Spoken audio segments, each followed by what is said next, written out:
Justice Hema committee report പുറത്തുവിടാമെന്ന് ഹൈക്കോടതി. സ്വകാര്യത ലംഘിക്കുമെന്ന വാദം തള്ളി. റിപ്പോർട്ട് ഒരാഴ്ചയ്ക്ക് ശേഷമേ പുറത്തുവിടാവൂ എന്നും നിർദ്ദേശം. ജസ്റ്റിസ് ഹേമ കമ്മിറ്റി പഠിച്ചത് സിനിമാ മേഖലയിലെ സ്ത്രീകളുടെ പ്രശ്നങ്ങൾ. ഷിരൂർ ദൗത്യം വീണ്ടും പ്രതിസന്ധിയിൽ. അർജുനായുള്ള തെരച്ചിലിന് നാവികസേന എത്തിയില്ല. ഡൈവിംഗിന് അനുമതി നൽകാതെ ജില്ലാ ഭരണകൂടം. ഏകോപനത്തിൽ വീഴ്ചയുണ്ടെന്ന് അർജുന്റെ കുടുംബം. മുണ്ടക്കൈ ഉരുൾപൊട്ടലിൽ കാണാതായവർക്കുള്ള ജനകീയ തെരച്ചിൽ തുടരുന്നു.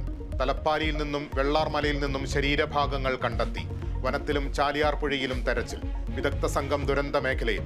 മുണ്ടക്കൈ ചൂരൽമല മേഖല ജനവാസയോഗ്യമോ എന്നതിൽ പരിശോധന തുടരുന്നു.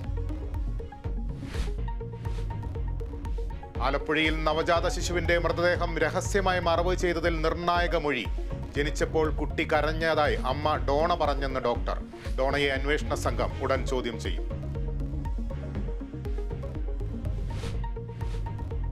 കൊച്ചിയിൽ മാവോയിസ്റ്റ് നേതാവ് മുരളി കണ്ണമ്പിള്ളിയുടെ വീട്ടിൽ NIA റെയ്ഡ്. 7 ഉദ്യോഗസ്ഥർ തേവയ്ക്കലിലെ വീട്ടിലെത്തിയത് പുലർച്ചെ. പരിശോധന ഹൈദരാബാദിലെ കേസുമായി ബന്ധപ്പെട്ട്. ഭീമ കൊറേഗാവ് കേസുമായി ബന്ധപ്പെട്ടാണ് പരിശോധനയെന്ന് മുരളി കണ്ണമ്പിള്ളി.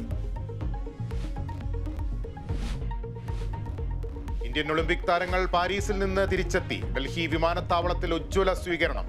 ഗുസ്തി താരം വിനേഷ് ഫോഗട്ടിന്റെ അപ്പീലിൽ അന്താരാഷ്ട്ര കായിക കോടതിയുടെ വിധി രാത്രി 9:30. വെള്ളി മെഡൽ പങ്കുവയ്ക്കണമെന്ന ആവശ്യം.